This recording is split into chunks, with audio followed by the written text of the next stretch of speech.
So this is part 2 of the tutorial. When you click replace with After Effects composition, it should open up After Effects automatically, and it'll ask you to name a new project file. I've named this tutorial, saved it to the desktop again, and it'll create a new composition for the file that you just created. But now what you do is you double click in the import box and navigate to the newsroom file I gave you. Double click it, select the project file, and hit open. And, whoops, I don't have the font college installed on this computer, so I won't have that on here. But anyway, so you drag in, it's in News Template, Final Elements, Foreground Open. You can delete the lens flare, it's dumb. So now you drop that on. This is in 1080p, so you're gonna have to scale this down. So you type 100 times parenthesis 2/3 parenthesis, and whoops, 100 times parenthesis 2/3. There we go. Now it fits here. When you play it, I have the wrong font, but when you play it, it will give you this news bar. And I'm going to center the subjects. Like, okay, better. This number here, keep it under 100. Oh, I forgot to say, to open scale, press S while with the layer selected. Press S. Okay, so now we're going to go keying. So we're going to select this layer, hit Command-Shift-C. That means pre-compose, so it's going to create a new composition.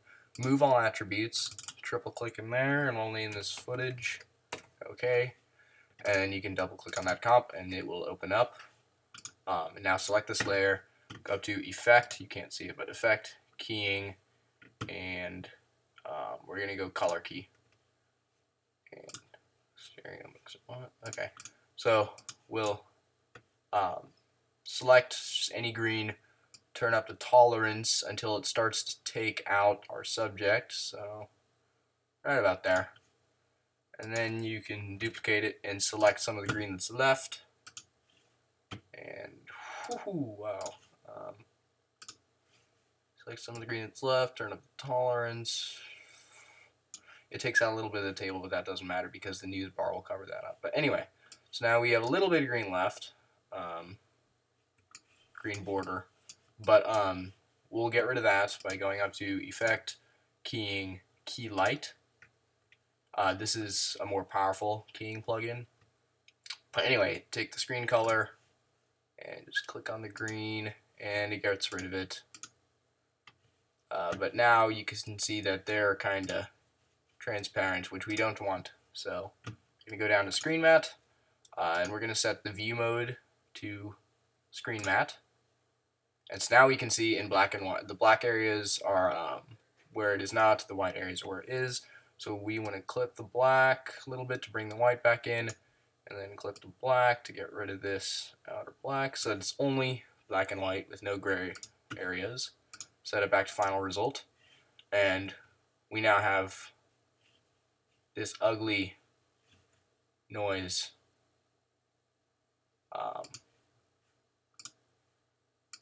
Fix that. Where did I go?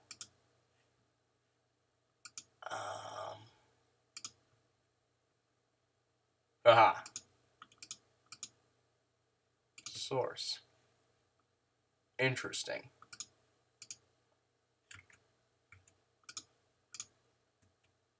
Huh, I do not know why that is there. I've never seen that before.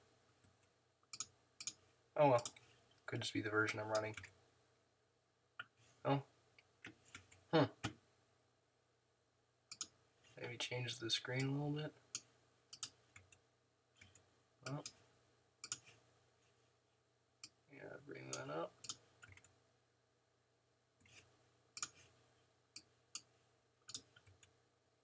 Not too much. I know. It's a tutorial. I'll leave it alone. You can play around with it. But so now we have them with no background with the news bar in front. What we can do now is import our background file, which I believe I gave you as well. There it is. And we'll just drop this in behind them. And so now we have the news bar and the background. Okay. So now we need these to stretch across the whole composition. So what I'll do is I'll duplicate it twice, 3 times. Okay. And I'll select this one, hold shift, select the last one, go up to animation, keyframe assistant, and click sequence layers. Check overlap, and we'll overlap it by, I don't know, 30 frames. So that's 1 second, actually. And dissolve front layer. Okay, and we don't need this back layer. So now when it gets to here, it will actually, because this one's not long enough, it will just fade out and a new one will come in. So, anyway, now with the foreground open, we can't really do that because we don't want to see this thing open up every 30 seconds. So I made another composition in the newsroom file. It's in Final Elements as well. It's called Foreground Continue. We'll drop that in, duplicate it once for this composition, and then what we'll do here is we'll select these. Make sure you select this one first, hold shift and click the last one. Animation, keyframe assistant, sequence layers. We don't want to overlap this. Okay, so now when we get to the end of this one, see, you can't even tell it's, oh, whoops. 100. We have to change the scale of all these elements. In fact, we need to change the scale of backgrounds too.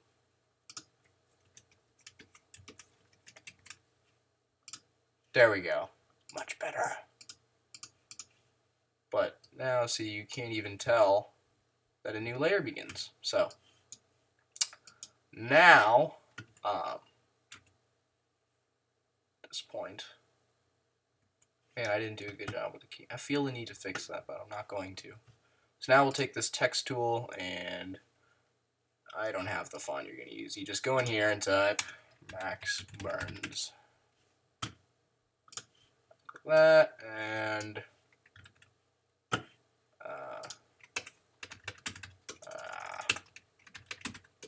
what? Caps is on.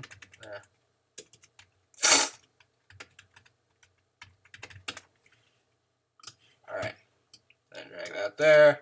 You'll want to use college and then the setting or whatever. What you do is we'll just have these fade in. So select both of them and press T for opacity. Drag them both down to 0 for now. Click this watch, and then we'll move ahead like 30 seconds. So hold Command and Shift and the right arrow. Press the right arrow 3 times, and then drag these up to 100. And now these fade in. We probably want them. Press U while selecting them to see all the keyframes. We'll drag these to the beginning. And there we go. Anyway, you'll want to do a better job of keying, but yeah. So save the project, and that is it for the After Effects section of the tutorial. We're going to go back to Premiere now.